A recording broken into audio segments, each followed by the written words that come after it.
morning po sa inyong lahat. Magandang umaga po sa inyong lahat. Ayan po, walang sawang pagbati sa bawat isa ng magandang umaga po. Sige po, batiin po ninyo. Ayan. Grabe naman sa church na to. May lang bati. Ano po?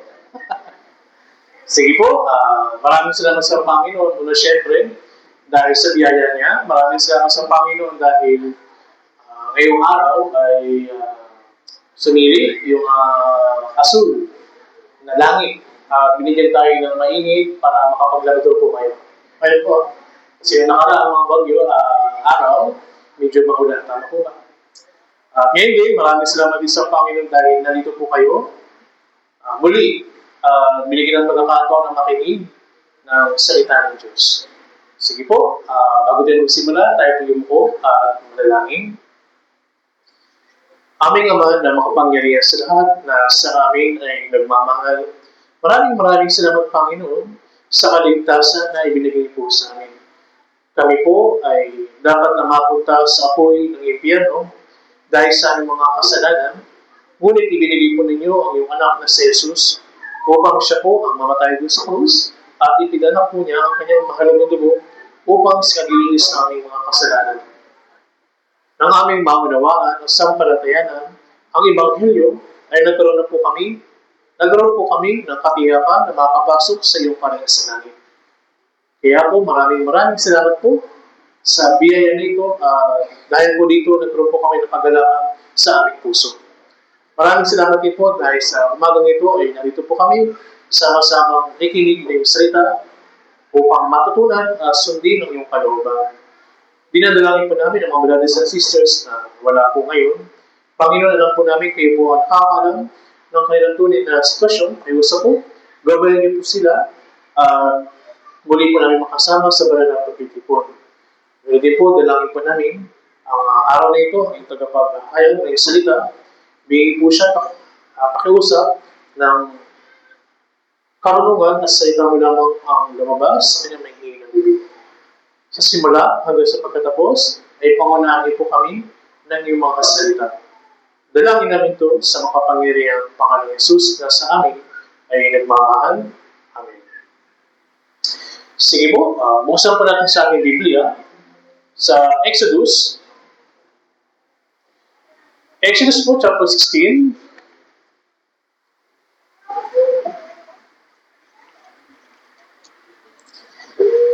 Dito po sa Exodus chapter 16, verse 13 hanggang 15. Tingnan po natin sa Exodus chapter 16, verse 13 hanggang 15.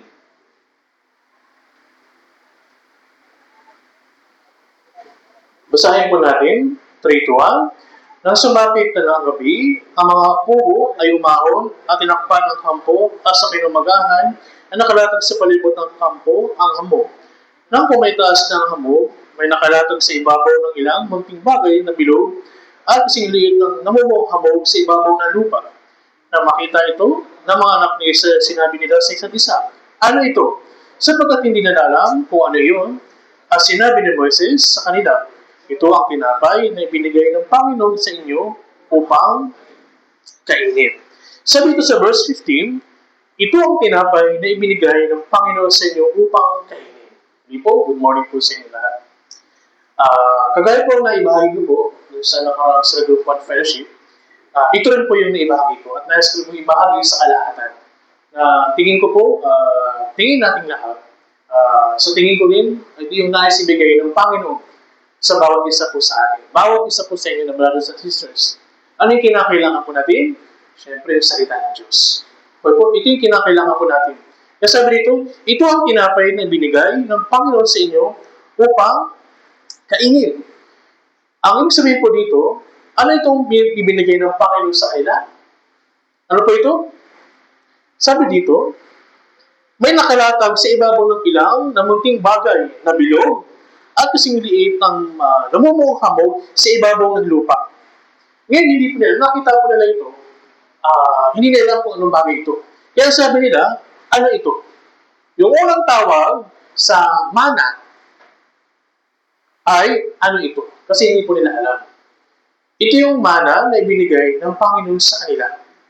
Yung mana, ito po ay kumakatawan sa salita po ng Diyos. Salita ng Diyos. Okay po? Yung mana. Kaya kailan po ito ibinigay sa Panginoon? Ibinigay ng Panginoon sa mga Israelita? Ibinigay po ito nung sabi dito,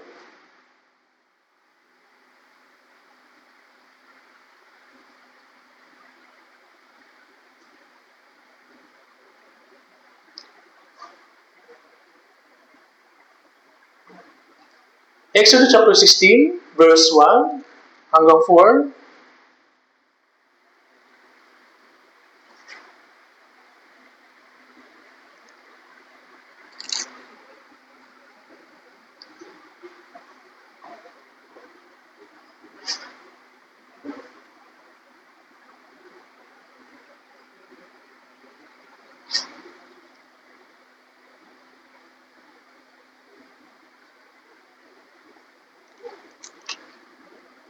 Babasahin ko po.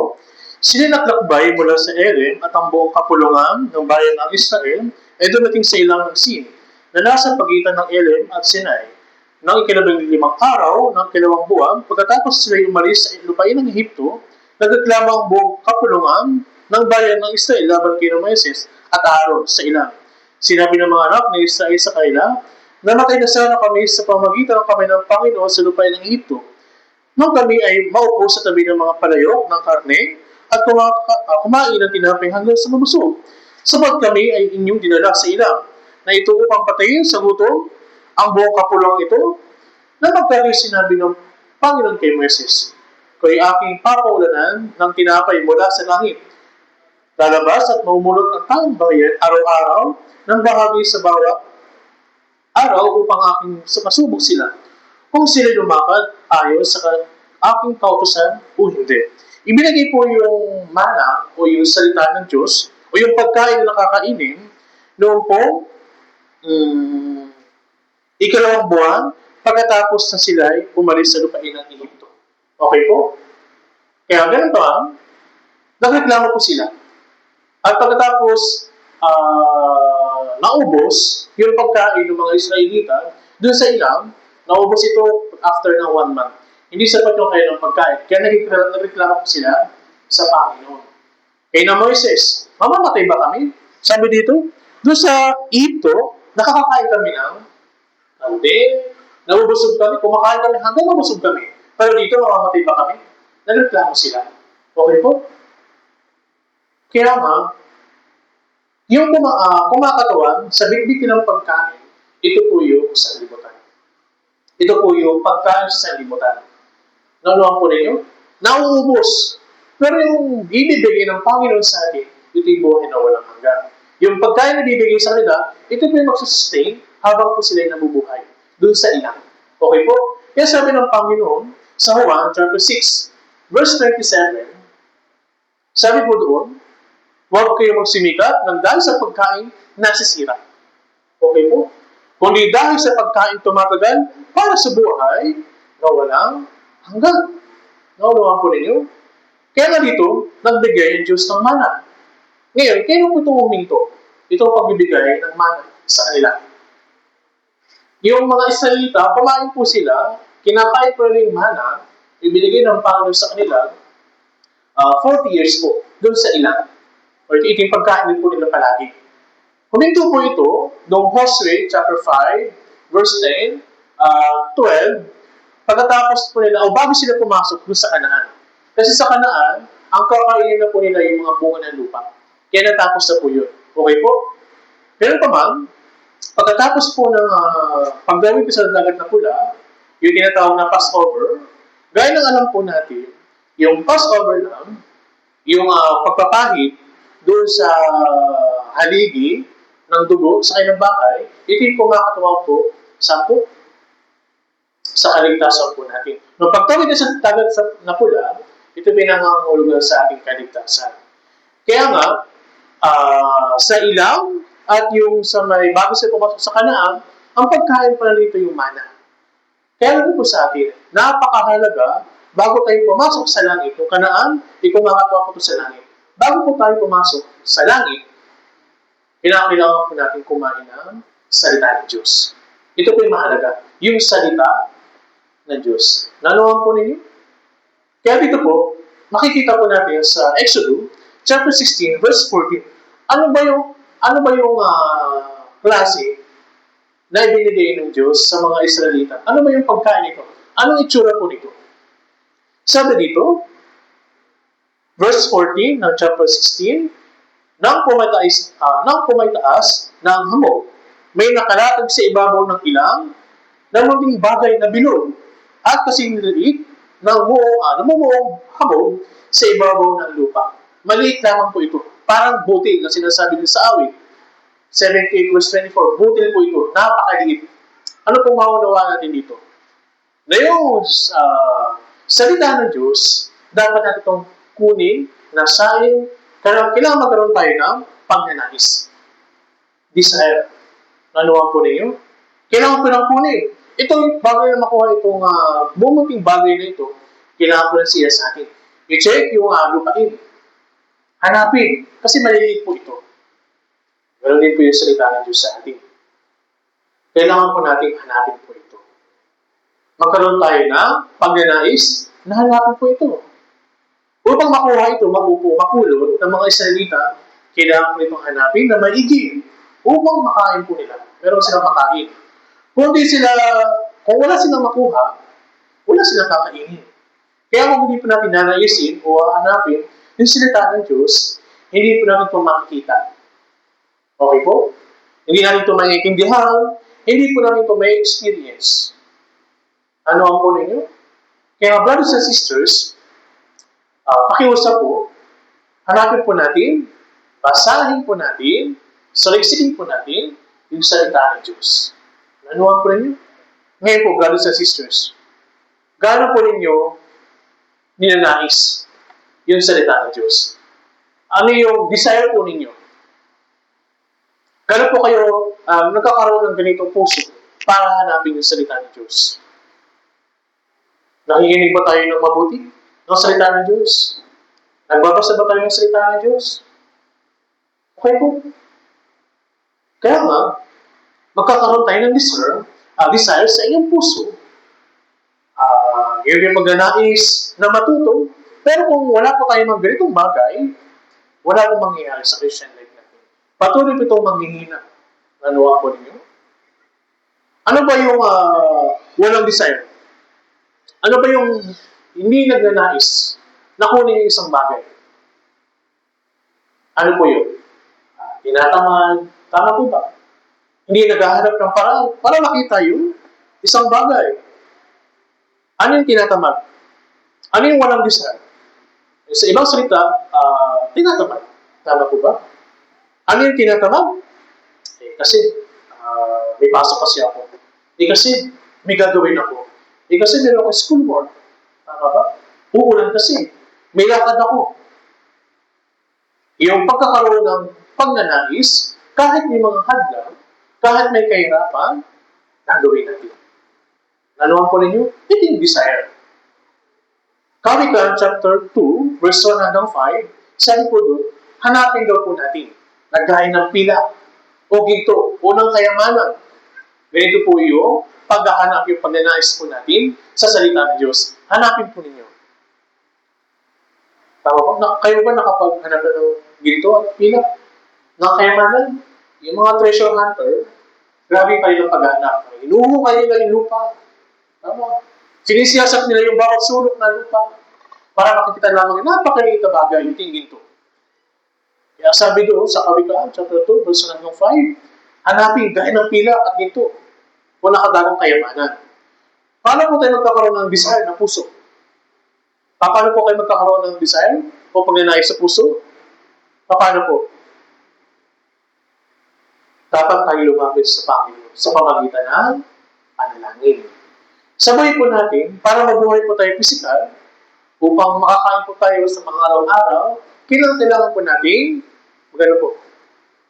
maghanap buhay. Tama ba? Kailangan natin maghanap buhay para may makain. Paano sa ating Christian life? Kailangan natin maghanap buhay din sa pamagitan ng salita Diyos. Naluhan po ninyo. Kung talagang nag-desire po tayo, nahanapin yung salita ng Diyos, kailangan natin magkaroon ng pusong nagdanais. Hindi ito basta-basta sa pag-aaral. Hindi po ito basta-basta lamang paghahanap. Gaya ng paghahanap ng mana ng mga Israelita sa lupa. Dito basta-basta. Kung talagang may desire po tayo na maghanap ng mana o salita ng Diyos, ano po kailangan?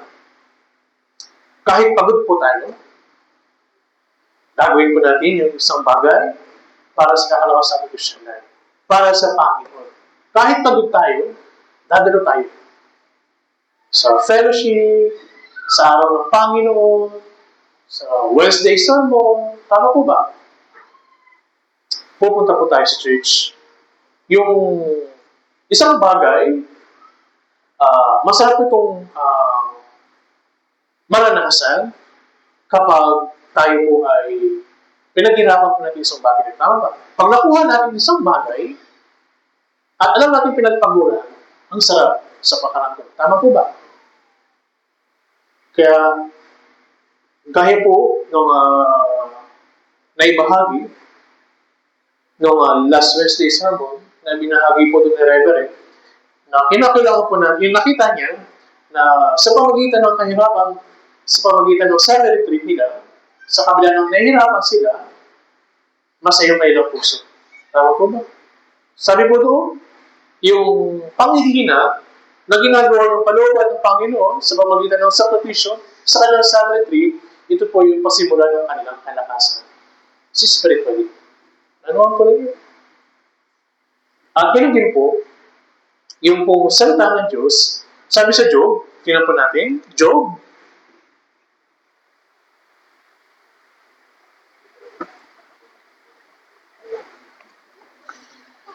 sa Job po, chapter 4, verse 12,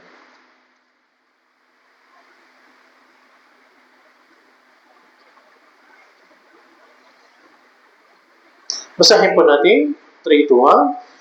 Ngayon may salitang dinala sa akin ang lihim at tinanggap ng aking tainga ang bulong niyon. Yung salita ng Diyos, ito po ay binubulong po sa akin. Tuwing may sermon, tuwing may fellowship, o kapag sa tuwing makikinig tayo ng salita ng Diyos. Kaya bago tayo makinig ng salita ng Diyos, pagdating po sa fellowship o sa gathering, Sunday, di ba, kagaya po ngayon, kinakailangan po ninyong manalangin. Personally, pagdating dito, ano po ang ginagawa? Upo na, waiting na lang? Hindi po. Kailangan po nating may handa yung ating puso. Okay po? Kailangan po nating may handa yung ating puso sa makikinig ng salita ng Diyos. Kaya kailangan po nating manalangin. Sa kahit anong bagay na ginagawa po natin para sa Panginoon, gawain para sa Panginoon, tayo po ay nananalangin. Ano mang ginagawa natin? Pag nag-drive, pagpasok sa eskwelahan, sa school, sa anumang bagay, dapat tayo manalangin. Lahat higit sa salita ng Diyos. Bakit po? Kapag hindi tayo nanalangin, nakatuon tayo saan po? Sa alalahanin, sa buhay. Nakatuon tayo sa mga problema. Bagamat nandito kayo, physical, pero inisip nyo nasa labas, nakukuha ko ba ninyo yung salita ng Diyos? Hindi po. Kaya Panginoon, tulungan mo ako na makuha yung salita ngayong umaga. Pakiusap, alisin ko yung mga alalahanin sa aking puso. Kailangan ko po ang iyong salita. Bakit ba kayo nandito? Dahil nakagawian? Dahil sinabi? Hindi po. Nandito po kayo sa araw ng Panginoon para matuto, para makinig ng salita ng Diyos, at isabuhay itong bagay na ito. Pero, kung dito yung pakay natin sa church, ang religious, itong matatawag sa atin. Religyoso ka lamang.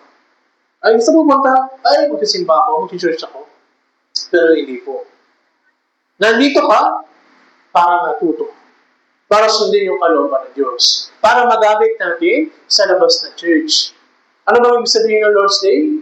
Ang Lord's Day, dito natin pinapag-aralan yung salita ng Diyos. Hindi kagaya ng ibang church na prayer ng mahaba, may tugtugan, hindi po. Sa loob ng 2 oras, pinag-aaralan natin yung salita ng Diyos.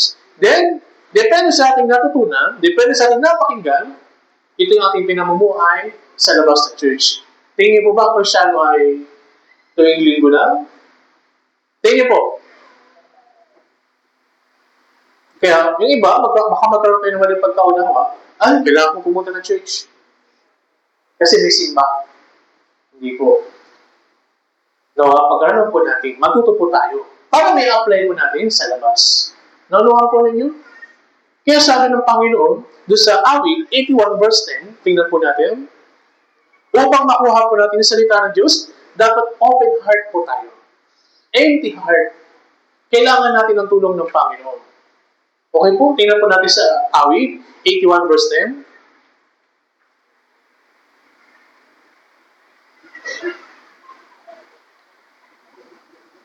Basahin po natin. 3, 2, 1. Ako ang Panginoon mong Diyos na naglabas sa iyo mula sa lupain ng Ehipto. Buksan mo ng malawang ng iyong bibig at ay aking pupunuin. Buksan nawa natin ang ating mga puso para makuha po natin yung salita ng Diyos. Pero, kung hindi natin bubuksan ang ating mga puso at punong-puno ng mga alalahanin sa buhay, walang focus sa pakikinig ng salita ng Diyos, hindi natin makukuha yung biyaya, yung tunay na biyaya ng Diyos. Ano isipin natin ngayong umaga? Kailan kaya matatapos yung sermon? Kailan ko nang umuwi? Tama ba? Magtuon po tayo sa salita ng Diyos. Okay po. Panginoon, sabi dito, buksan mo ng maluwag ang iyong bibig. Open wide. Bibig means yung heart, yung mind. Yung puso po natin, pakiusap po, buksan po natin sa pamagitan po ng pananalangin po natin. Okay po, makinig po tayo ng mabuti. Kaya dapat po, malapit po tayo. Kasi kung puno-puno ng alalahanin, yung ating puso, hindi natin makukuha yung salita ng Diyos. Upang maunawaan din yung salita ng Diyos, dapat po makinig po kayo ng maigi. Makinig ng maigi, dapat malapit po tayo sa salita ng Diyos. Malapit sa salita ng Diyos. Dahil yung mana, sabi nga dito, maliit po ito, butil, napakaliit. Okay po? Ganun sa atin sa inyo, brothers and sisters, piliin po ninyo yung kinakailangan, ito po yung, alam po yung salita, yung words of God. Ito po, may babago po akong kwento, patungkol po sa isang magkapatid, na ano yung pinili po nila. Tingnan po natin.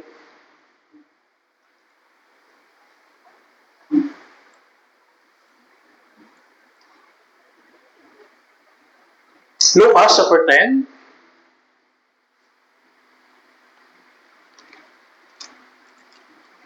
Lucas chapter 10, verse 38 hanggang 42.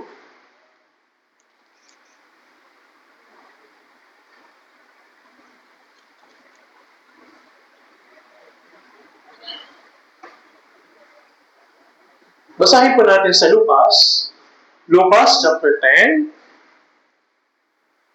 verse 38 hanggang 42, 3 to 1. Sa pagpapatuloy nila sa kanilang lakad, pumasok siya sa isang nayon, isang babae ang pangalan ni Marta, ang tumanggap kay Jesus sa kanyang bahay. Ay siya isang magkapatid na tinatawag na Marta na naupo sa kanan ng Panginoon at nakinig sa kanyang salita. Sumagot si Marta ay naabala sa maraming paglilingkod. Siya'y lumapit sa kanya at sinabi, Panginoon, wala bang anuman sa iyo na pinabayaan ako ng aking kapatid na maglingkod sila mag-isa? Sabihin mo nga sa kanya na tulungan ako. Subalit sumagot ang Panginoon at sinabi sa kanya, Marta, Marta, nag-aalala ka at nababagabag tungkol sa maraming bagay. Subalit isang bagay ang kailangan. Pinili ni Maria, ang mabuting bahagi na hindi kukunin sa kanya. Dito po, sa pampublikong ministry po ni Jesus, nagpasimula po siyang mangaral o gawin yung kanyang ministry doon po sa lugar ng Galilea. At papuntang Jerusalem, pababa po.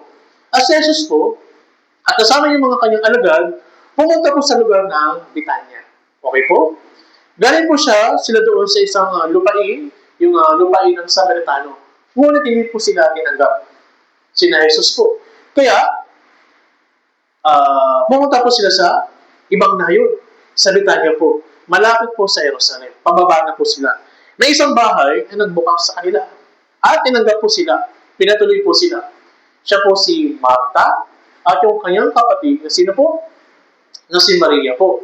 Si Maria rin po, si Marta, si Maria, meron din po silang kapatid, si Lazaro.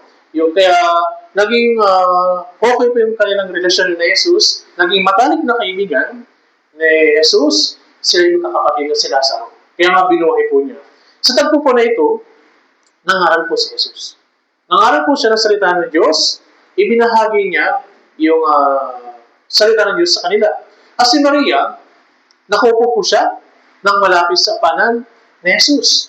At mahusay po siyang nakikinig ng salita ng Diyos.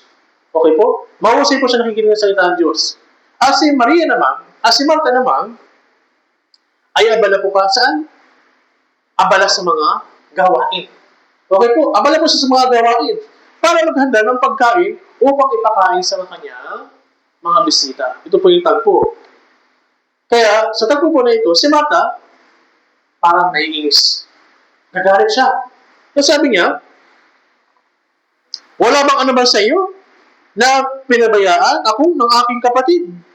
Sa verse 40, Jesus, wala ba sa iyo? Yung kapatid ko, pinababayaan ako. Ako naghahanda, abala rito. Tapos, andyan na siya nakaupo. Kaya nga, si Marta, nag-complain po siya sa harapan ng Panginoon. Nagreklamo siya. Ngunit si Marta inaabala sa maraming paglilingkod. Siya'y lumapit sa kanya at sinabi, Panginoon, ano sabi? Wala bang ano sa iyo na pinabayaan ako ang aking kapatid na maglingkod sa mag-isa? Please nga, pakisabihan siya. Titingtan ko. Ano ang makuha ko ng araw dito? Marami po sa atin, kagaya po ni Marta. Ano yung kagaya ni Marta? Laging abala. Maging presidente ka naman. Palagi kang busy. Tama? Busy sa trabaho, busy sa personal na gawain. Tama po ba? Ano sinasabi dito sa atin ng Biblia? Magbigay tayo ng panahon para sa Panginoon. Yung linggo, hindi po ito ibinigay isang beses isang buwan. Ilang beses meron sa isang linggo? 4. Pero minsan, ginagawa natin, ay, isang beses lang, yung linggo sa isang buwan. Kaya pupunta ako, once a month. Ay, isang beses lang, ang isang linggo, sa isang taon. Kaya pupunta ako, once a year. Tama po ba? Ilan po ba nakikita yung pula sa kalendaryo? 4 o 5 na linggo. Tama po ba? Pero bakit nagiging Marta tayo? Abala kasi ako eh. Tama ba? Kaya sabi dito, piliin ang pinakakailangan. Pero bakit ganun? Pinipili natin yung kailangan natin. Personal. Tama po ba? Kaya nangyari? Nagreklamo siya. Ano yung pagreklamo niya? Ni Marta, kumakatawan sa ating kapigatian, nalulumba, nalulungkot, abala, masaya sa sanlibutan. Tama po ba? Sa katunayan po, hindi problema dito yung paglilingkod. Hindi problema. Kundi, ang naging pag-uugali niya, na mas pinili niya, na magpakabala, kaya naman, siya'y nabababa. Ano yun? Na-stress siya. Na-stress. Napagod. Nagre-reklamo. Ang pagiging abala po para sa Diyos ay magkaiba sa kasama natin ang Diyos. Nanuwang po ninyo? Abala ka ba dahil kasama mo ang Diyos o hindi? Pero ito nakakalungkot. Abala tayo na walang Diyos. Ngayon po, ano pong gagawin natin? Sinasabi ng Biblia, sinasabi sa akin ng Panginoon, ikaw ay tinubos ko, manumbalik ka sa akin. Piliin ang pinakakailangan. Ito ang salita ng Diyos. Nanuwang po ninyo? Brothers and sisters? Kaya nga, si Maria, ano yung kanyang pag-uugali? Yung kanyang pananatili sa Diyos. Tama ba? Hindi iniisip, hindi natin makikita dito. Hindi ibig sabihin dito na nakaupo si Maria dahil tamad siya. Pero pinili niya yung pinakakailangan. Nanuwang po ninyo? Bakit? Nung si Jesus ba, pumunta sa lugar, sa bahay ni na Martha at Maria, tingin po ninyo, ano yung pakay ni na Jesus? Yung pagkain? Pakay ba ni Jesus yung trabaho ninyo? Pakay ba ng Diyos na yung pera? Anong pakay ng Diyos? Makinig kayo ng salita ko. Sa mababasa po natin, sa chapter 42, verse 42, ano sinabi ng Diyos kina Martha at Maria? Ano sinabi ni Jesus kay Martha? Basahin po natin 3:1, 42, 3:1. Subalit isang bagay ang kailangan. Pinili ni Martha ang mabuting bahagi na hindi kukunin sa kanya. Okay po? Kagaya na nangyari kay Abel, kay Cain, sino kinugdan ng Panginoon? Sino po? Bakit may Cain dyan? Ha? Kinugdan ng Panginoon si Abel. Bakit? Sinunod niya yung kalooban ng Diyos. Sinunod niya yung nais ng Diyos. Naihandog yung mga panganay sa kanyang mga pastor. Pero si Cain, inihandog niya. Bagamat napakaganda. Bagamat gusto ko naman, nagtatrabaho ako. Diba? Nagpapray naman ako sa Panginoon. Diba? Ano na lang, hindi ko nakakalimutan yung Panginoon. Kaya okay lang. Tsaka na yan, church na yan. Tsaka na yung Sunday. Diba? Pero si Cain, napakaganda. Yung mga pinakamagaganda na bunga ng lupa. Ito yung ginagawa ni Cain. Pero ito ba yung kalooban ng Diyos? Kalooban ba ng Diyos na kayo magtrabaho palagi? Kalooban ba ng Diyos na piliin yung bagay na sa libutan? Hindi po.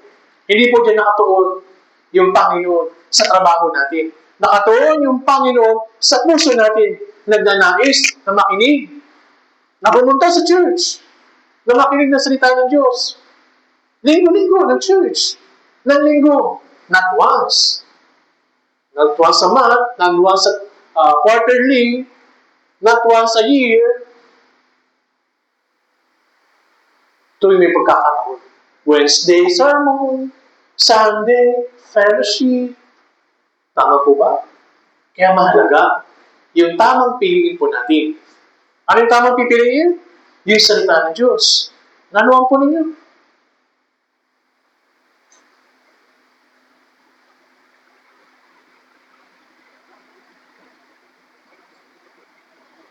Kaya si Maria, naupo po siya sa paanan ng Panginoon at pakinig na salita ng Diyos. Ang pag-upo sa paanan ay nangangahulugan po na malapit po sa Panginoon. Okay po? Nais matuto at makatanggap ng masigit na biyaya. Higit niyang binigyang prioridad si Jesus kaysa sa ibang bagay. Di sana hindi na sinulat yung Mateo chapter 6 verse 33. Tama ba? Sana hindi na sinulat yun. Unahin siya. Sana, di ba? Sana hindi na sinulat sa Biblia. Yung seek ye first. Kung hindi natin susundin. Pero hindi po eh. Nakasuot mo sa Biblia na kailangan natin siyang unahin. Tama po. May magbubura ba dito? Burahin ko lang yan para hindi mawala na yan na unahin yung Panginoon. Hindi po. Pero pagkatapos kayong maligtas, actually, nung Wednesday sermon, nabanggit po ito na yung Panginoon ng ating watawat. Bilang kabahagi ng watawat, siya ang ating sinusunod. Tama po ba? Yung Christian life, gano'n din po. Sinusunod po natin, ginagawa natin ito, ayaw man natin o gusto natin. Sinusunod natin ito dahil ang Diyos, ang Panginoon ng ang ating watawat. Iisa po ang ating bilang. Ano po ninyo? Kayo po ba ay mayroong dual citizen? Maliban sa mga senior citizen? Tayo po yung mga Filipino citizen. Kasi isang watawat natin. Meron tayong Philippine flag. Meron tayong isang watawat, ito yung dugo ni Jesus. Ito yung kaligtasan. Nanuwag po ninyo. Kaya dapat natin sundin. Hindi ayon sa kagustuhan natin, gusto kong pumunta ngayon kasi medyo okay yung panahon. Medyo maluwag lang yun eh. Alam mo, extra dito. Kaya dahil pumunta ako. Tsaka medyo nakainom ako ng vitamins. Medyo malakas ako. Hindi po ganito yung Christian life. Yung Christian life, ito po ay yung seek ye first. Malinaw ko na yun. Ito yung tinatawag ng pag-ibig. Bakit kayo inulan ng inyong mga magulang? Bakit kayo inulan ng inyong magulang? Dahil pag-ibig. Ganuhan po ninyo. Kaya ang sabi ng Diyos, ano pang higit dito? Kaya mahalaga yung pananatili. Marinig ang mga dapat natin ipamuhay bilang anak ng Diyos. Kaya sabi ng Panginoon sa Juan, chapter 15, verse 7, kung kayo'y mananatili sa akin, at ang mga salita ko'y mananatili sa inyo, hingi ninyo ang namang inyong nais at igagawin para sa inyo. Hindi mo na, di ba? Yung pananatili. Kayo ba yung nag-aalala? Kasi pag inuna ko, yung church, wala akong trabaho, wala akong makakain. Pero hindi po. Ang sabi ng Panginoon, hindi kita papabayaan. Pero may kondisyon. Kung kayo mananatili sa akin, at ang mga salita ko'y mananatili sa inyo, hindi ninyo ang namang inyong nais at ang gagawin para sa inyo. Ang salita ng Diyos ay ito po yung nakakapagpatuwid po sa atin, makakapagpabuti sa atin, hindi po ito yung ikasisira po natin. Okay po? Para matutunan po natin yung salita ng Diyos para po sa ikabubuti po natin. Kaya sabi sa Roma, chapter 8, verse 28, para sa ikabubuti natin. Para po sa ikabubuti natin. Okay po? Kaya po kayo dapat makinig ng salita ng Diyos. Para sa ating Christian life. Okay po? Gaya po ni Jesus, na dapat siyang pumunta sa lugar ng Samaritano, pero dinala siya sa lugar ng Marta. Kaya mahalaga po na sa pamagitan ng salita ng Diyos, tayo rin po ay mamamanahuli, marerefresh. Okay po? Hukom, chapter 15. Hukom, chapter 15. Tingnan po natin. Ano ba salita ng Diyos? Papapanahuli po tayo nito. Sa ating spiritual. Maging sa physical.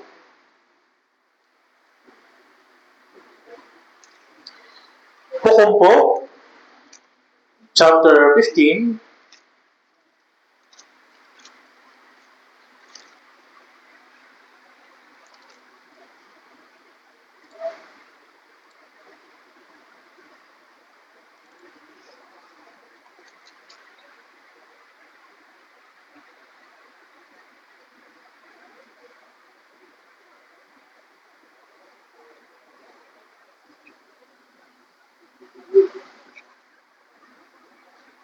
Wait lang po.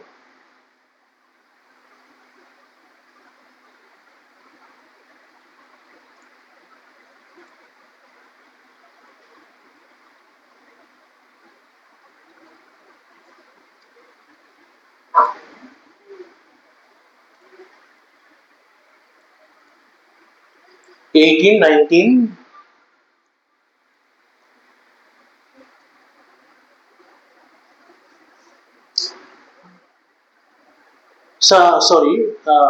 Hukom chapter 15 verse 19. Pwede parallel. Paki-click yung parallel. Walang English. New King James Version po. Paki-click po yung version. New King James Version. Tapos yung 19.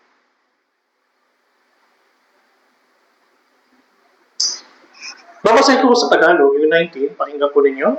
Ngunit binuksan ng Diyos ang isang buwang na nasa lee at nalarosan iyo ng tubig. Nang siya'y makainom, ang kanyang diwa ay nanumbalik at siya'y muling nagkamalay. Kaya ang pangalan niyo ay tinawag na Inhakore na nasa lee hanggang sa araw na ito. Dito po, So God split the hollow place that is in Lehem, and water came out, and he drank, and his spirit returned, and revived. Dito po, sa kwento po na ito, sa panahon po ni Samson, siya po ay pumatay ng 1,000 na mga tao. Sa pamagitan po ng simpleng bagay, ito po yung pangalan ng asno. Then, napagod po siya. Humingi siya ng tulong sa Panginoon. Panginoon, pagod na pagod ako. Panginoon, bigyan mo ako ng salita ng tubig. Kaya yung Panginoon nagbigay siya ng tubig sa pamagitan ng lugar na ilhapon na tinatawag. Di nung nakayot siya ng tubig, sabi dito sa Tagalog, basahin po din sa inyong mga Biblia. Sabi dito, nang siya'y makainom, ang kanyang diwa ay nanumbalik at siya muling nagkamalay. Sa English version,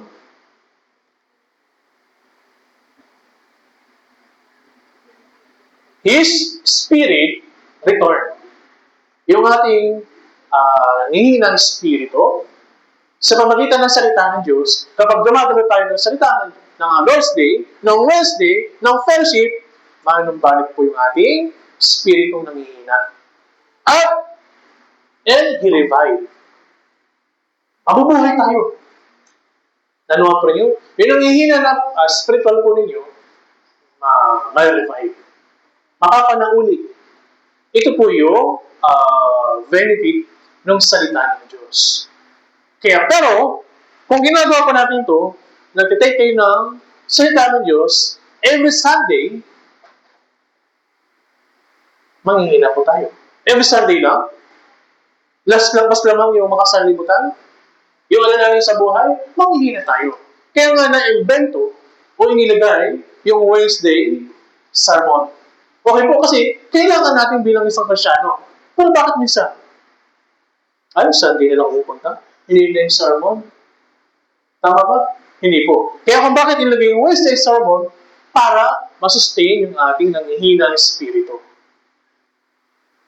Para makuha natin yung salita ng Diyos, kailangan magkaroon tayo ng desire. Piliin yung mas kailangan. Nanuha po ninyo yung salita ng Diyos. Nanuha po ninyo. Malinaw po ba? Kaya mahalaga po yung tamang pagpili bilang anak ng Diyos. Yung cellphone, kapag ito ay 5%, ano pong hinahanap po ninyo? Charger, syempre. Bakit? Mamamatay na yung cellphone. Patigit, pagka malapit ka na mamatay, atak ka na. Ano charger? Kailangan mo lang ano. Diba? Hinahanap yung charger para makapag-charge muli. Dahil ano mamamatay na yung charger mo. Di magtatagal. Pero tayo mga Kristyano, kapag nahihirapan physical, spiritually, emotionally, mentally, saan po kayo kumukuha ng lakas? Saan po? Manatili sa bahay, matulog maghapon, manood ng mga Netflix, social media, barkada, lumabas, magliwaliw, o pumunta ng church. Pagod kasi ako ngayong Sunday. Pagod ako mula Monday hanggang Sabado. Kaya, deserve ko naman siguro magpahinga. Tama ba?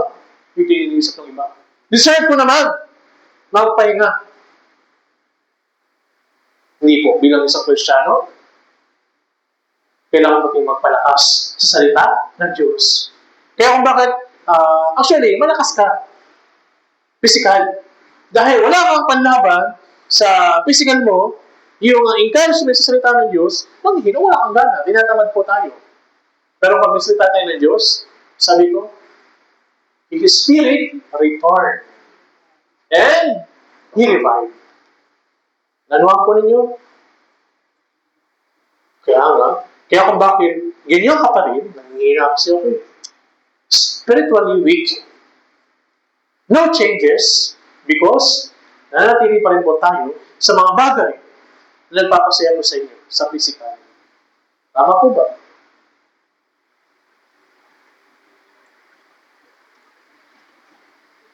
Kaya, ano yung salita ng Diyos, dapat malapit po tayo. Okay po? Malapit. Paano yung malapit sa salita ng Diyos? Tingnan po natin sa Lucas, chapter 5. Lucas, chapter 5. Ano yung sinasabing malapit sa salita ng Diyos?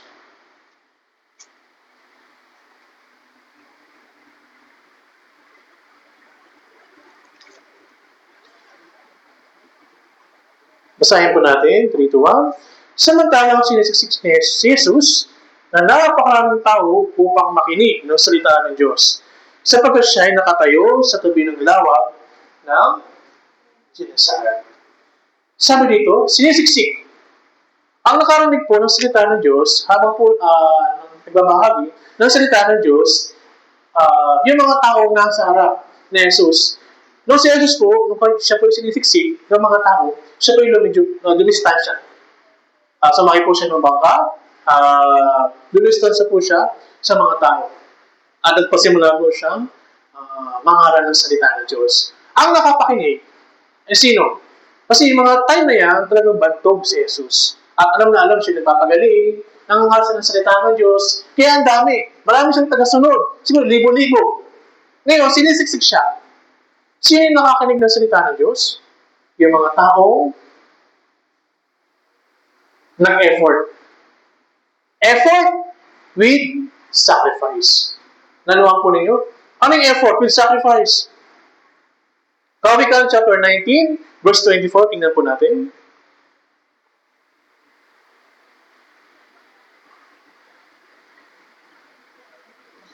Kawikaan chapter 19,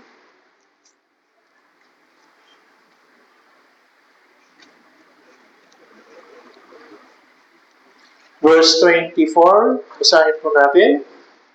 3 to 1. Ibinabaon ng tamad ang kanyang kamay sa pinggan at hindi niya ibinabalik pa sa kanyang bibig man lamang.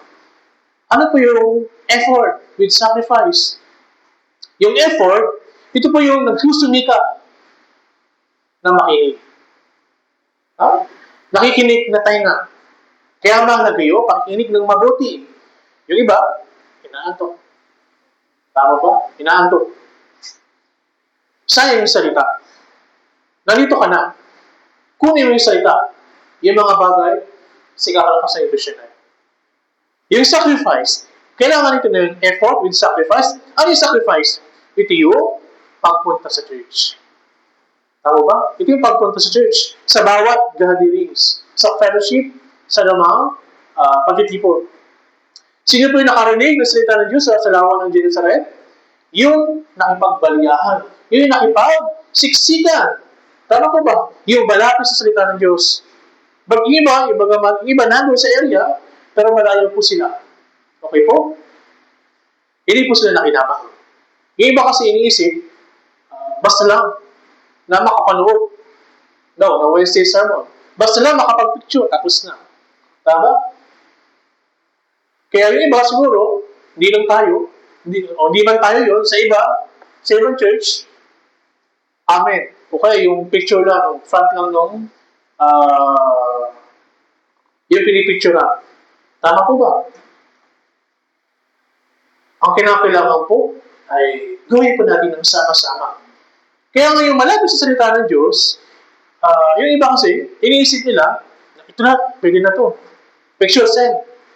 Sa bahay po, pwede tayong ma-distract. Nanuhan po ninyo? Marami, pwede tayong may tawag sa atin, may gawin ibang bagay. Tama po ba? Hindi makakapag-focus kapag sa bahay po tayo. Okay po? Sa bahay, naiintindihan. Kagaya na nabanggit ni Pastor John Lee, nakaraan, meron ba 5 oras, 4, 3, yung away from church. Wala, di ba? Kaya napakahalaga yung sama-sama dito po sa church. Kahit pagod, pero kung meron kang desire, kahit pagod tayo, hindi po ito problema. Kaya iba pa rin po kasi yung magkakasama sa church. Okay po, nanuha po ninyo, iba pa rin. Kasi dito, mas makapag-focus ka. Wala yung distraction. Kasi dito, lang makapag-tour ka. Hindi ka pwedeng tumayo tayo, tama ba? Pero tatawag sa'yo, mapaprotektahan ka ng salita ng Diyos, mapaprotektahan ka ng brothers and sisters sa mga pakanan sa tanas. Nanuha po yun? Effort! Nag-effort na tayo na makinig. But with sacrifice. Nanuha po ninyo? Ganun pa rin, dati may kaso po niyan sa amin, naibahagi din sa amin ng kabataan pa, okay lang, kahit Dumating ka sa church, naabutan mo yung amen. Okay ka. Bakit? Yung encouragement ay hindi lamang doon sa salita ng Diyos. Yung encouragement o papalakas sa ating Christian life, yung sakripisyo po natin na pumunta ng church. Yung pagpunta, yung effort po natin, alamin ng Panginoon. Alamin ng Diyos yung puso natin. Itong anak ko na ito, kahit pagod na pagod, talagang pumunta pa rin siya sa church. At umuulan. Ito yung sermon na ibinigay o biyaya ng Diyos sa kanya. Hindi yung salita, yung sermon na nakapaloob doon. Hindi po. Yung biyaya na ibinigay sa kanya, yung kalakasan nung siya po yung sakripisyo. Naluwag po ninyo. Ito po yun. Kaya okay lang. Kung magtrabaho ka man, late ka man, ang mahalaga dito yung puso po natin, yung effort po natin with sacrifice. Kaya nga, sa time po na Ezra, si Ezra po, meron po doon, tingnan po natin, Ezra, chapter 8, Nehemiah po. Nehemiah po, nasa ikatong aklat bago mag-awit. Nehemiah chapter 8,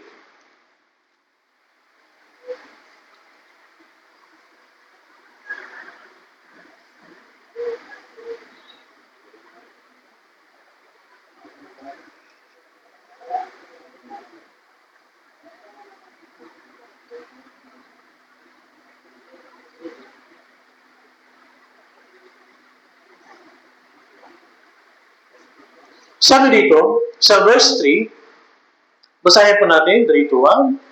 Siya'y bumasa mula roon sa harapan ng liwasan na nasa harapan ng pintuang tubig. Mula sa madaling araw hanggang sa tanghaliang tapat sa harapan ng mga lalaki at mga babae na mga nakakaunawa. At ang mga pandinig ng buong bayan ay nakatuon sa makinig sa aklat ng kautusan. Sa panahon po nito, Nehemiah, sa Ezra po, ito po, sila po yung nasakop, nakumpo po sila ng Babylonia, at pagkatapos ito, pumasok po yung Persian Empire. Dito po nila ayusin po yung Jerusalem. Ayusin po nila yung Jerusalem Wall. Pero alam na Ezra, nakita niya, kailangan po nila ng salita ng Diyos. Bago po nila gawin yung malaking gawain para sa Panginoon, kailangan po nila maunawaan bakit ito gagawin. Okay po? In-encourage mo sila na ng salita ng Diyos. Sa pamagitan nito, ibinahagi po ni Ezra yung salita ng Diyos. Okay po? Gaano katagal? Sabi dito, gaano katagal?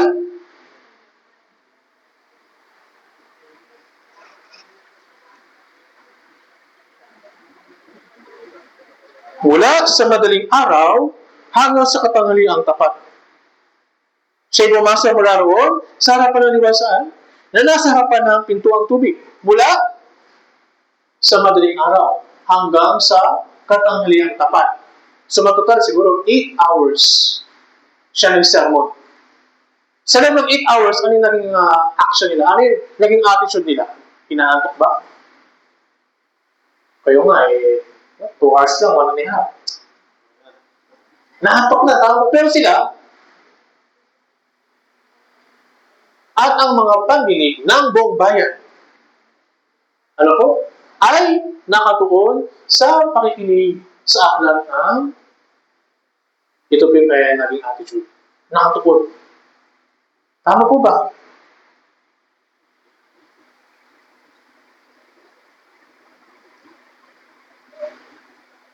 Bakit ko nila ginagawa ito? Bakit po? Kung meron kang desire, time is not important. Distance is not important. Naluhaan po ninyo? Ako po talaga nagpapasalamat sa Panginoon dahil yung brothers and sisters dito po sa ating church ay binigyan ng biyaya. Biyaya, short distance. Ako po talaga nagpapasalamat kasi kami po ng mga minister, nagkakaroon kami ng exchange pulpit. Nakikita po namin yung kailang mga sitwasyon. Sa mga probinsya, biyahe nila 2 hours. Hindi kagaya ng EDSA. 2 hours straight, walang hinto. Tumatakbo ng 60 to 70 kph. Straight po yun ha. Kung sumatotal, mula rito hanggang Batangas. Yung kailang layo. Yung iba, lalakad sila sobrang layo. Para bakit? Salita ng Diyos. Ang bundok. Saan po? Sagay Bato. Pinupuntahan ito, bundok. Pero yung brothers and sisters, napakasigasig. Binibitbit nila yung TV para mag-evangelize. Bundok, umuulan. Meron pa nga sa Palawan. Yung isang minister, pupunta siya sa bundok para mag-download ng Wednesday sermon. Bakit? Walang signal sa baba. Kaya, nung napunta po ako sa QCs, dito mo sa church natin, ay papasalamat ako sa Panginoon. Dahil brothers and sisters, napakamapalad. Bakit po? Bigyan kayo ng malapit na church. Short distance. Dito pa lang, panalo na tayo. Tama po ba? Talagang ipinagpapasalamat natin. Salamat Panginoon. Kasi, kung malayo ito, no, dagdag pahirap sa akin po. Tama ba? Ilis ako maaga. Tama po ba? Pero tayo, pinagkalubaan ng malapit. Walking. Hindi short. Walking distance. Pero bakit umiilan sa atin? Na walking distance, wala pa rin sa church. Na hindi pa rin pumupunta sa church. Bakit? Wala tayong desire. Hindi ko biniblame. Sinasabi ito ng Panginoon na magkaroon tayo ng desire.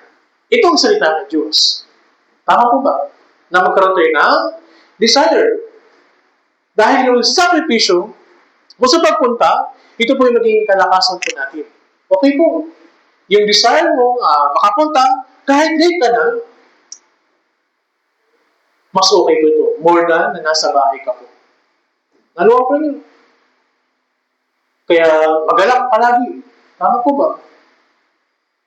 Kaya sabi sa awit, 133 verse 1, narito, napakaligaya. Kung ang magkakapatid ay sama-sama. Hindi naman sinabi, narito, napakaligaya kung ang magkakapatid ay buklod-buklod na nasa bahay. Hindi, di ba? Sama-sama. Saan po? Sa church. Ano ang prenyo? Ano ang salita ng Diyos? Kaya kang panumbalikin. Spiritually. Kaya kang buhayin.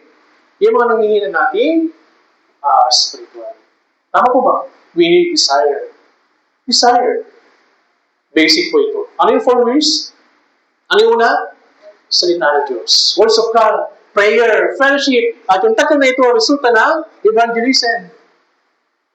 Dito muna tayo sa words of God. Isa kasi nakakalimutan natin. Sige, tara, church tayo. Church tayo. Nangiging kagaya tayo ni Martha.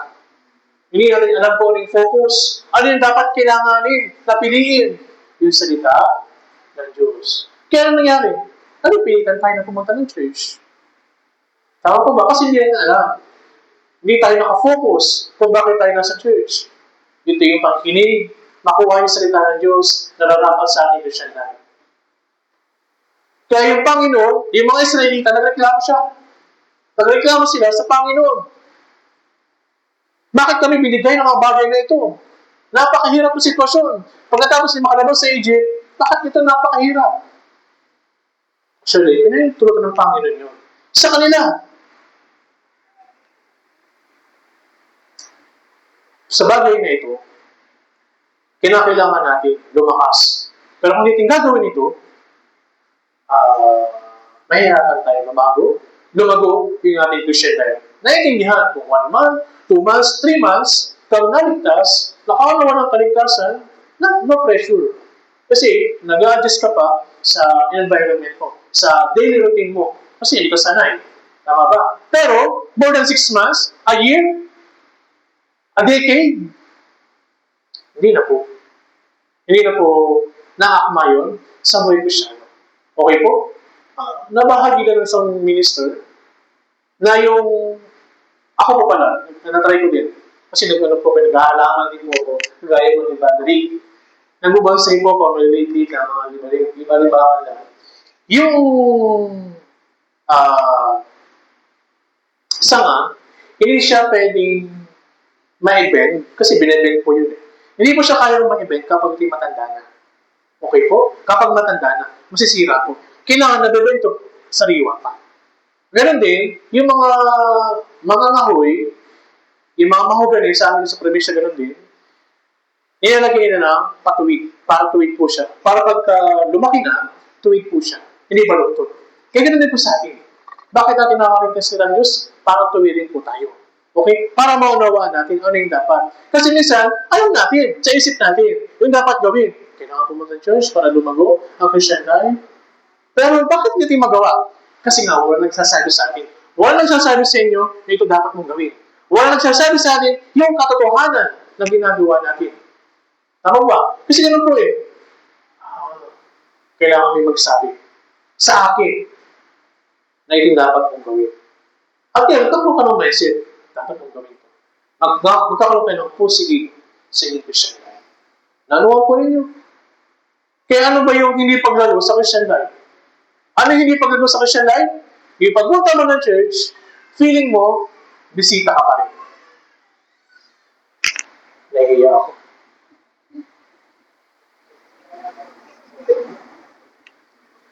Hindi po lalago ang Christian life mo. Pag yung Christian life mo, may lumalago-lago na, meron ng fellowship, masaya na. Tama po ba? Good morning, sister. Good morning, good morning, good morning. Kamusta ka, sister? Tama po ba? Nakikibahagi sa mga gawain. Advanced cleaning. Okay, may advanced cleaning. Sa 29. Tama po ba? Para sa kabataan po natin. Summer retreat. Tama po ba? New Year retreat.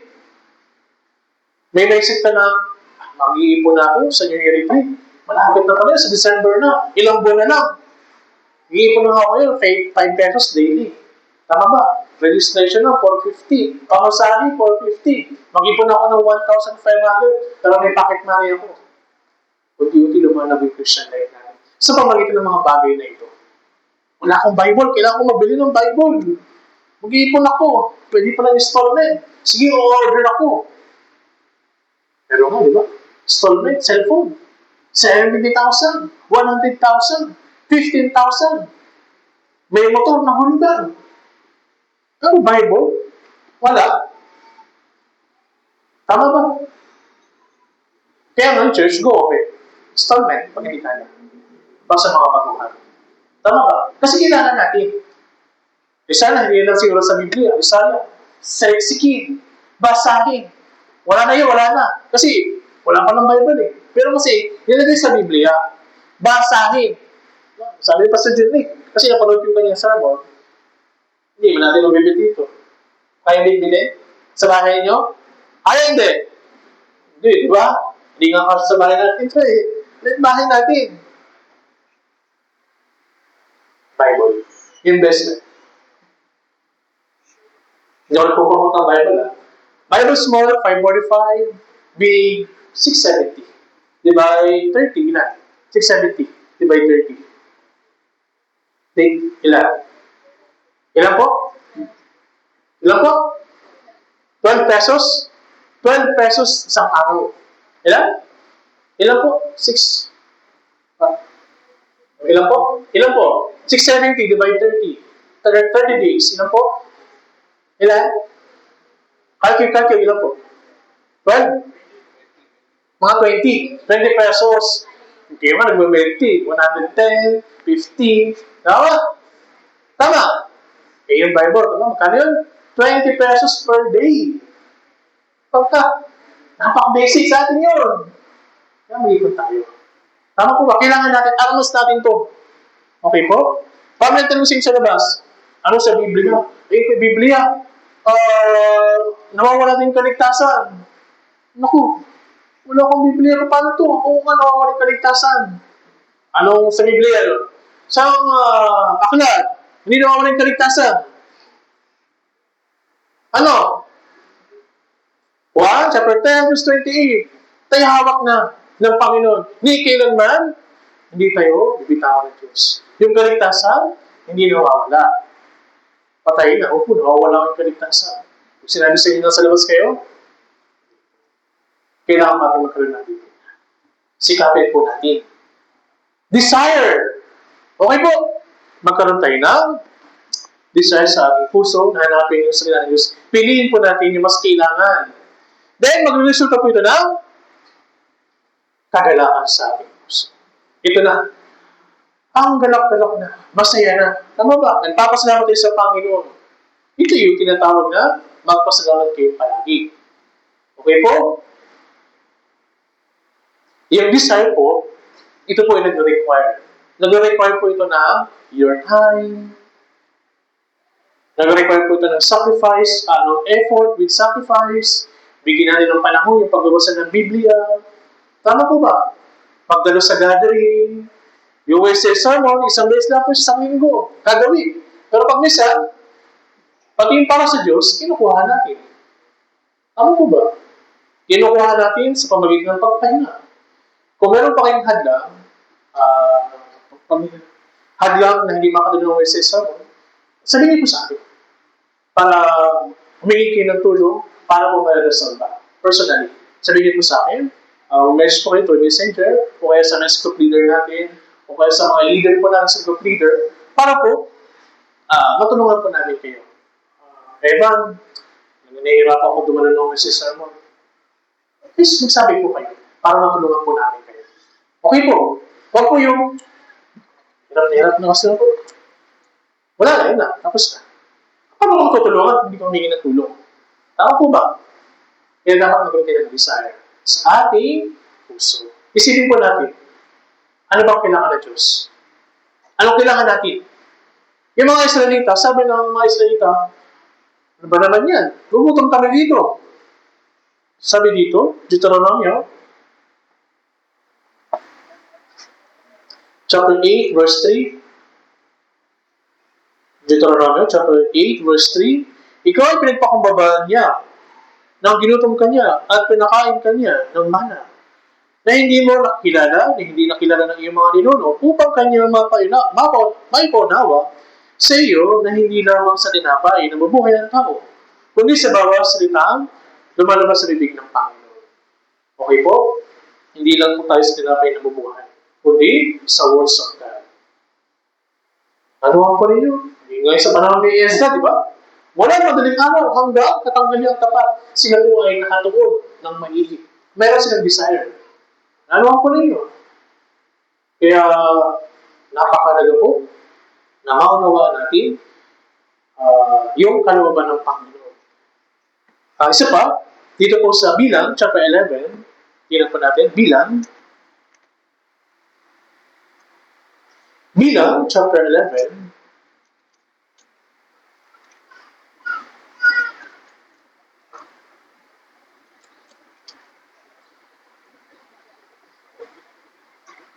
Bilang, chapter 11, verse 9.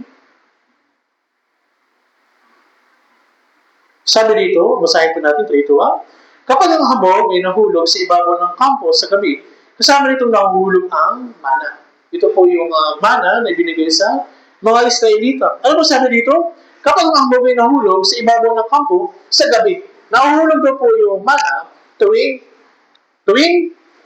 gabi. Tuwing gabi po. Yung gabi, nangangarapan po ito ng kadiliman. Kahirapan sa ating buhay. Kahirapan sa ating Christian life. Mas madali nating maunawaan, actually, yung salita ng Diyos kapag nakakaranas po tayo ng kahirapan sa ating buhay. Okay po? Kayo po ba ay stable na sa iyong buhay? Stable na? Yung tipong pag-gising mo, kompleto na. May mga pagkain na, aircon, may sakyan. Stable na. May ganito ba kayo? May cellphone ako, 20. Meron akong iPhone 20 plus 7. May ganito ba? Cellphone. Wala pa. Pero may ganito ka na. Stable na. May haman ka na, kumbaga. Wala, di ba? Lahat tayo meron kapig-hatian. Pero bakit ganito? Ligtas na ako Anak na ako ng Diyos. Bakit ganito pa rin? Ganon din yung mga anak ng mga Israelita. Nakatawid na sila. Yan, bakit naghirap tayo sila? Bakit po? Ibig sabihin po, kalooban ng Diyos na tayo ay makaranas sa ganitong bagay, yung kahirapan. para mas makilala po natin yung salita ng Diyos. After salvation, dumating na yung pag-uusig sa atin, ano pa? Ano pa po? Kakulangan, pinansyal, pagkakasakit, pagiging abala, nawawalan ka ng mga kaibigan, ano pa po? Kaya yung sufferings, sa ating mga Kristyano, normal po. Huwag ka mag-alala. Kasi ako, hirap na ako, huwag ka mag-alala. Hindi lang ikaw. Everyone. Lahat tayo. Bata man o matanda. Meron kanyang-kanyang kapigatian, kahirapan. Diba? Kayo po. Alam ko naman, nakaranas kayo ng stress sa school. Pero bakit nalagpasan nyo? Ngayon, pamilya na kayo. Yung mga bata ngayon, hirap sa school. Pero kayo, basic lang yan. Nakatapos sa dito. Nalagpasan yung grade 1. Ako na, master ko yung grade 1. Nakatatong grade 1 ako, actually. Oo. Kaya ng third grade 1 ko, ang ma-exam ko noon, 100 na. 99. Totoo po yun. Yung exam ko, test paper ko, na tinanong ng lola ko, nandun, sa bahay niya. Nandun. Kita ko, magtagulat ako, 99, 98. Kasi ko naman, tatlong grade 1. Tama ba? Lahat ng bagay, mahalagmasan po natin. Sa kapanahunan, sa Ecclesiastes, lahat ng bagay, may kapanahunan. Kapanahunan umiyak, kapanahunan magsaya, kapanahunan sama-sama, kapanahunan sa kapigatian. Malalagpasan po natin yan. Okay po? Pero bakit natin nararanasan yun? Need kasi natin para umasa po tayo sa Panginoon. Kaya ang words of God, ang salita ng Diyos, hindi po nakukuha po ito sa bahay. Hindi po ito nakukuha sa sofa. Hindi po ito nakukuha sa kama, sa komportableng lugar. Ang salita po ng Diyos, inuunawaan po natin ito kapag naluluha ka na. Kapag walang-wala ka na. Kapag hirap na hirap ka na. Actually, bahagi ko sa sagupan, na ako din, lumuha rin ako, magulgod ako, na-experience yun sa Panginoon. Nasaksiyan ko rin isang brother sa church natin sa QC, humahagulgod ako naliligo, kasi yung asawa niyang babae, kinakalaban siya, inuusig siya. Pero sa paghagulgod niya, sa pagtawag niya sa Panginoon, naligtas. Kasama niya na ngayon sa kanyang ministry bilang sa group, leader, kanyang mga anak, pati kanyang mga anak. Paano kung hindi siya magulgol? Paano siya tumangin sa Panginoon? Hindi niya ma-experience sa Panginoon. Paano hindi siya nakaranas ng ganong kapigatian, ng kahirapan, ang kagaya ng nangyayari sa inyo ngayon? Hindi niya ma-experience, hindi niya maunawaan yung salita ng Diyos. Una, makapakinggan natin sa pamagitan ng sermon. Then, kapag napakinggan natin, maaalala natin ngayon sa buhay natin, may Diyos talaga. Tama ba? May Diyos talaga. Kapag nahihirapan tayo, maaalala natin yung Panginoon. Yung Panginoon pala kasama ko. 41 verse 10 ng Isaiah. Siya yung katulong ko. Siya nagpapalakas sa akin. God is Emmanuel. Yung Emmanuel, pag nabasa natin, sa Mateo, Emmanuel nga. God with us.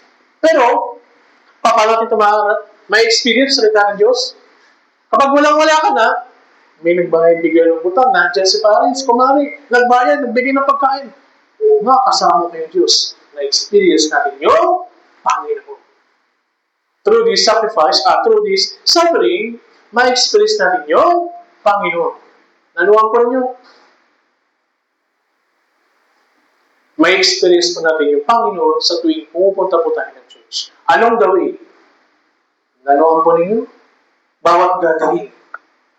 Kaya huwag tayong matakot sa pagdurusa. Kasama natin ang Diyos. Kasama natin ang Panginoon. Diba? Mabuti sa akin na pinagpapakumaba ko upang aking matutuhan ang mga tuntunin mo. Awit 119 verse 71.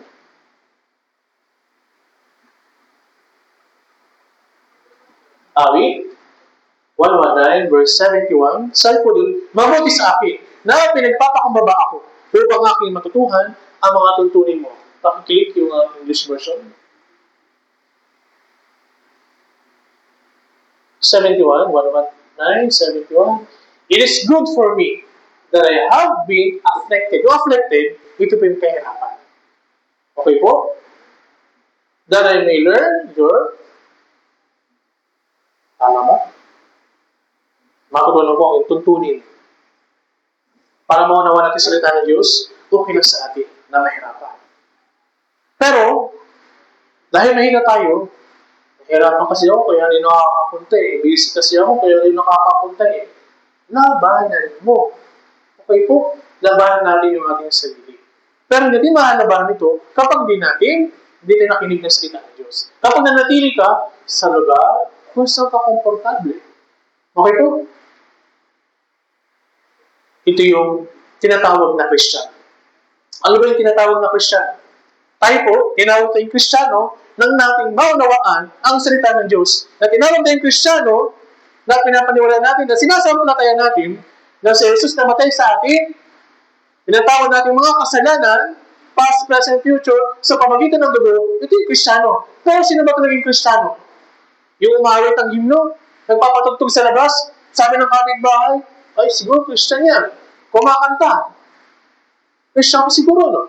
Saan ko pupunta? May church po kasi kami. Oo, Christian ka? Oo.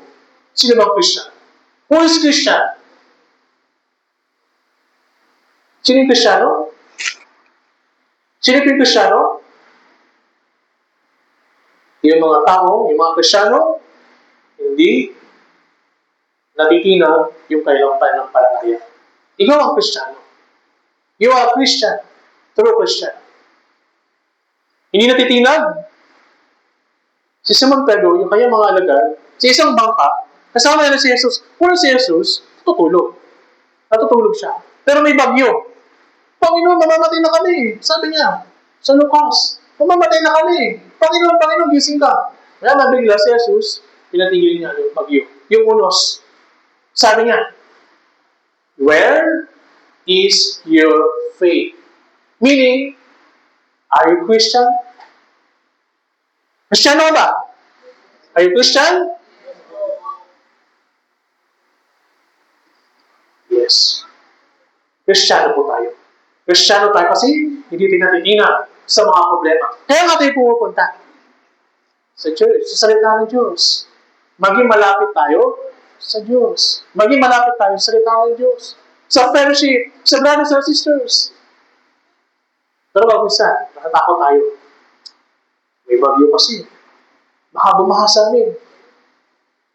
Ano ba? Magkakasakit ako. Yung pananampalataya, ito po yun. Depende sa inyo. Kasi may makaya ka tayong dahilan. Kasi ganyan eh. Depende sa iyong faith. Diba? Depende sa iyong faith. Depende. Okay po?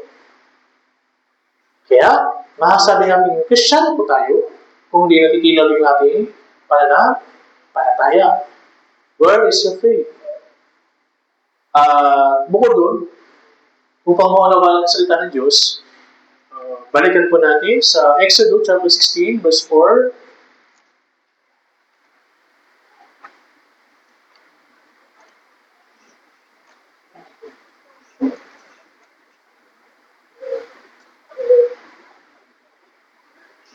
Basahin po natin sa Exodus chapter 16, verse 4, 3 to 1. Na magkagayon sinabi ng Panginoon kay Moises, kaya aking papaulanan ng tinapay mula sa langit. Lalabas at mamumulot ang taong bayan araw-araw ng bahagi sa bawat araw upang aking masubok sila. Kung sila ilalakad ay sa aking kausa o hindi. Pinapulot po nila yung mana. Kailan daw po? Kailan? Araw. Yes. Araw-araw. Araw-araw po dapat nating hinahanap ng salita ng Diyos. Ano yung araw-araw? Daily. Daily reading. Bigyan ng oras. Bigyan ng panahon. Yung pagbabasa ng Biblia. Okay po? Daily reading. Pero, paano? Mag-daily reading, wala kang Biblia. Diba? Pero open pa rin po. Open pa rin po. Maduro din. Yung ating Bible. Kaya, napakahalaga, hanapin natin, saliksikin pa natin Araw-araw ng salita ng Diyos. Isaiah chapter 34 verse 16. Iyong saliksikin at basahin ang aklat ng Panginoon. Okay po? Saliksikin at basahin ang aklat ng Panginoon. Then, sundin po natin yung salita ng Diyos. Kung napapakinggan po natin yung salita ng Diyos, at hindi natin sinusunod, ito magbabago sa atin. Ang ganda ng sa ngayong araw. Naku, hanggang ganda lang. Walang paggawa. Tama ko ba?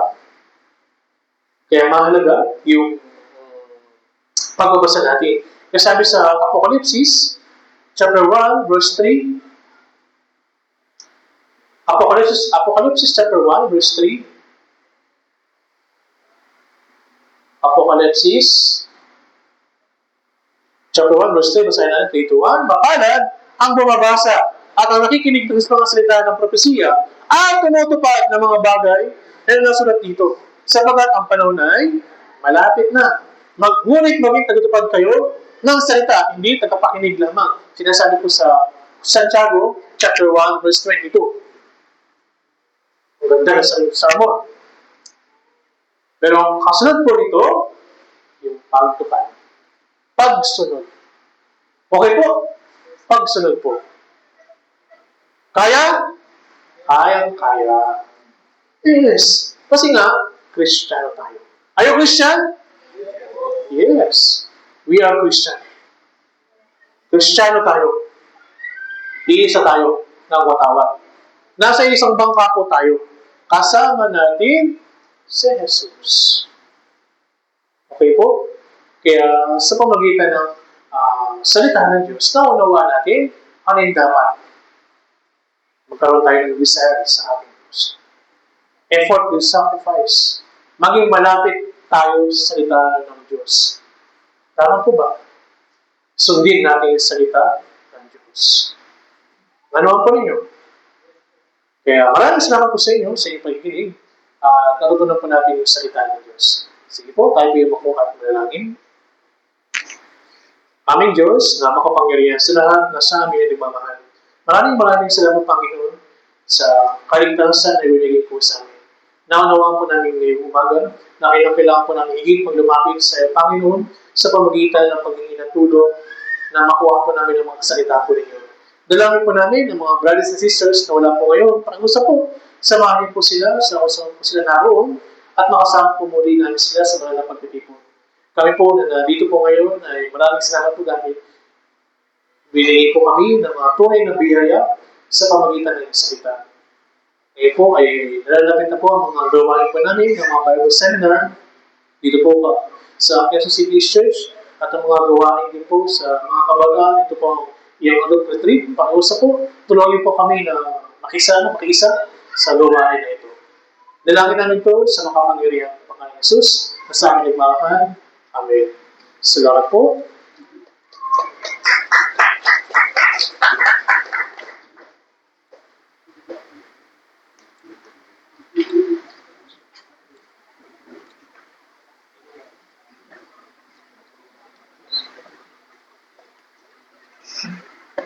Hindi ko na po sa